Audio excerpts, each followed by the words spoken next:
स्वागत है आप सभी का। थंबनेल देख के तो आपको लग रहा होगा कि कोई थर्मो न्यूक्लियर बॉम्ब का एक्सप्लोजन हो गया है। ठहरिए ठहरिए, फिर से पढ़िएगा जाके। It's thermo nuclear technology bomb. क्या इसका पैमाना हो सकता है, क्या मतलब है, आइए समझने की कोशिश करते हैं। आपके सामने किसी शख्स का चेहरा है, Joe Biden, who is decided to explore the thermo nuclear technology bomb on Beijing. तो बाइडेन साहब का एक कहना है कि हम चाइना के खिलाफ बिल्कुल अब बहुत सारे स्टेप्स लेने वाले हैं और उनके डेवलपमेंट को, प्रोग्रेस को, जो वो गलत दिशा में जा रहा है इनके हिसाब से, उसको कर्टेल करेंगे। और इसीलिए इन्होंने एक टेक्नोलॉजी बॉम्ब छोड़ दिया है। हालांकि नया बॉम्ब नहीं है, पहले भी होता आया है। और ये अगस्त 2022 की बात है कि इन्होंने एक फरमान जारी किया। उस फरमान के तहत अगर हम आपको बताएं तो एक हॉब्सन्स चॉइस दी गई थी। ऑप्शन चॉइस क्या होता है? या तो आप ये पा लीजिए या तो आपको बिल्कुल नहीं मिलेगा। This is the Hobson's choice कि either you take it or you leave it, there are no other options to it. या तो आप हैं या तो आप नहीं हैं। तो इन्होंने 2022 में एक फरमान जारी किया कि जितने लोग अमेरिका के चाइनीज सेमीकंडक्टर इंडस्ट्री में कार्यरत हैं या कार्य कर रहे हैं, वो या तो उस कार्य को छोड़ दें या हम उनसे उनकी अमेरिकन सिटीजनशिप छीन लेंगे। बहुत बड़ा फरमान था।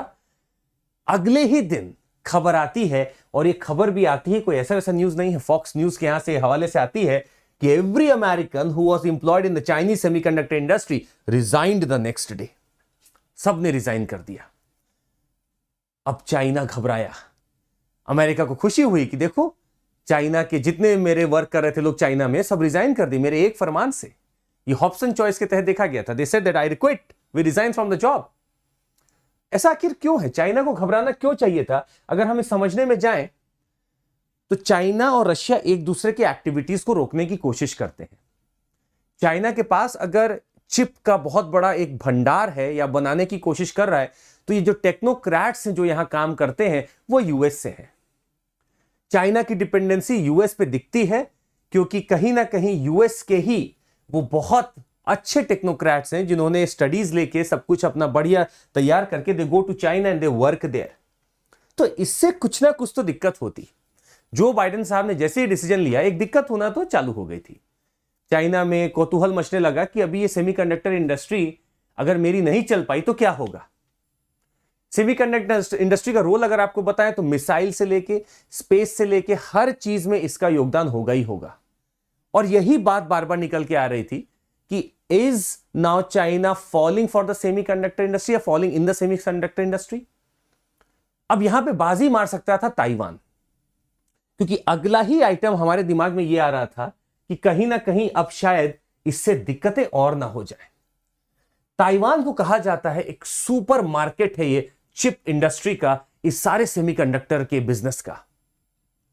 तो चाइना के मन में यह सवाल तो उठा था कि हम इसको तो आगे नहीं निकलने देंगे।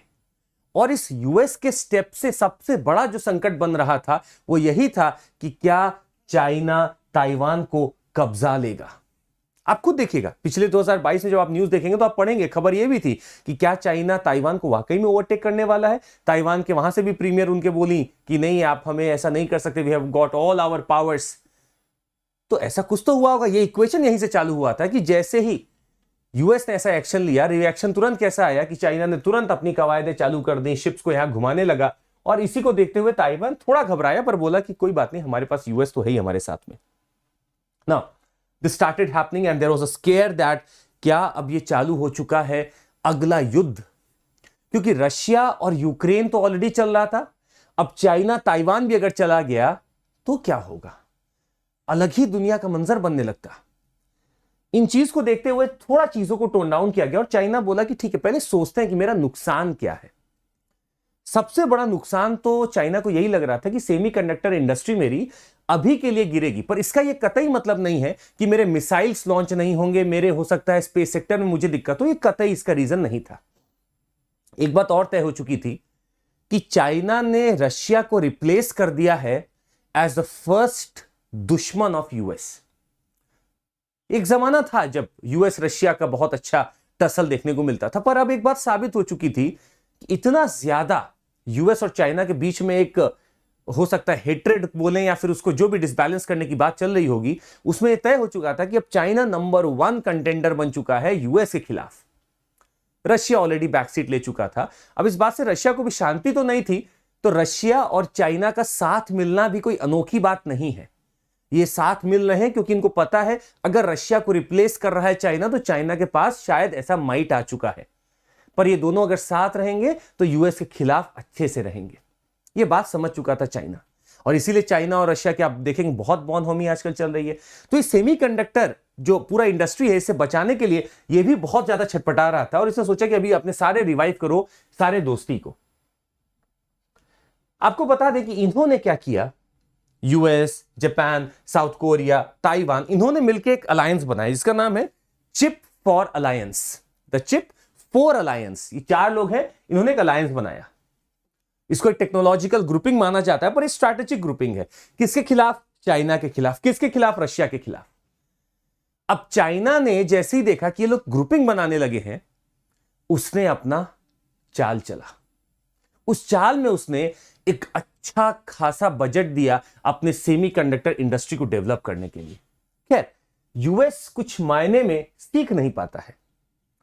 हमने आपको बहुत बार बताया है, या शायद आपने कभी हमसे सुना भी होगा, those who do not learn from history are doomed to repeat it. बात उन दिनों की है जब यूएस ने चाइना के खिलाफ, the US threat of using nukes against China during the peak of the 1950-53 Korean war. 1950-53 का जो कोरियन वॉर के समय एकदम यूएस ने थ्रेट किया था कि मैं इस पूरे एरिया को न्यूक कर दूंगा। तब जाके 10 साल के भीतर चाइना ने भी अपना न्यूक्लियर पावर बना लिया, और यही सोचिए, यही डर उसको पुश करके ऑलरेडी बना लिया। दूसरा डर आप देखेंगे, इंटरनेशनल जो स्पेस स्टेशन है हमारा, उसमें यूएस खिलाफ था कि नहीं, चाइना की एंट्री नहीं होने देनी है। चाइना ने रिकॉर्ड तोड़ टाइम में अपना खुद का इंटरनेशनल स्पेस स्टेशन का काम चालू किया और उसको लगभग बना भी लिया। अब आप यहां पे समझें कि सेमीकंडक्टर इंडस्ट्री के खिलाफ अगर यूएस जा रहा है, तो चाइना के पास बहुत समय और बहुत पैसा ये सब करने के लिए शॉर्ट टर्म में भले ही यूएस ने एक झटका दिया होगा, थर्मो न्यूक्लियर टेक्नोलॉजी बॉम्ब छोड़ा होगा, पर इसका बहुत बड़ा रोल देखने को नहीं मिलता। सफर एट द एंड यूएस ही करेगा, क्योंकि चाइना अपने सेमीकंडक्टर इंडस्ट्री को पूरा रिवाइव करेगा। ताइवान अगल बगल है ही इसके। चाइना अगर अपना वापस से आधिपत्य ले लेता है, तो यह सबसे बड़ी दिक्कत यूएस को ही होने वाली है। यूएस के टेक्नोक्रेट्स की जॉब गई, नंबर 1। नंबर 2, क्या यूएस के पास इतना वाकई में माइक्रोचिप्स के लिए या फिर सारे फैब्रिकेशन सेंटर्स के लिए क्या इतना कैपेसिटी कि इनको एब्जॉर्ब कर लेंगे? और सबसे बड़ी बात है रिसोर्सेज की अगर बात की जाए, तो चाइना बहुत आगे है इन रेयर अर्थ में, और शायद वो कोशिश करके इन चीजों में और आगे निकल जाएगा सेमीकंडक्टर इंडस्ट्री में। तो कहीं ना कहीं इनके साथ यूएस अगर बुरा करना चाह रहा था, तो पता नहीं, भाग्य शायद इनके साथ होगा। लगता है कि शायद ये इस थर्मो न्यूक्लियर टेक्नोलॉजी बम का जवाब अलग ही तरीके से देंगे, और आज ये ओरिएंट कर रहे हैं पूरा फॉरेन पॉलिसी एक अलग दिशा में। तो आज का एक्सिस रशिया चाइना बन चुका है यूएस के खिलाफ। तो ऐसा कोई टेक्नोलॉजिकल बॉम्ब जो ये छोड़ने की कोशिश कर रहे थे बाइडेन साहब, वो कहीं ना कहीं गलत ही पड़ने वाला है। That would be our submission. और देखते रहेंगे, ट्रेड वॉर और ये सब चलता रहता है, और भी आपको इस सीरीज में बहुत कुछ मिलती रहेगी। आज के लिए बस इतना ही। Thank you so much, take care, जय हिंद।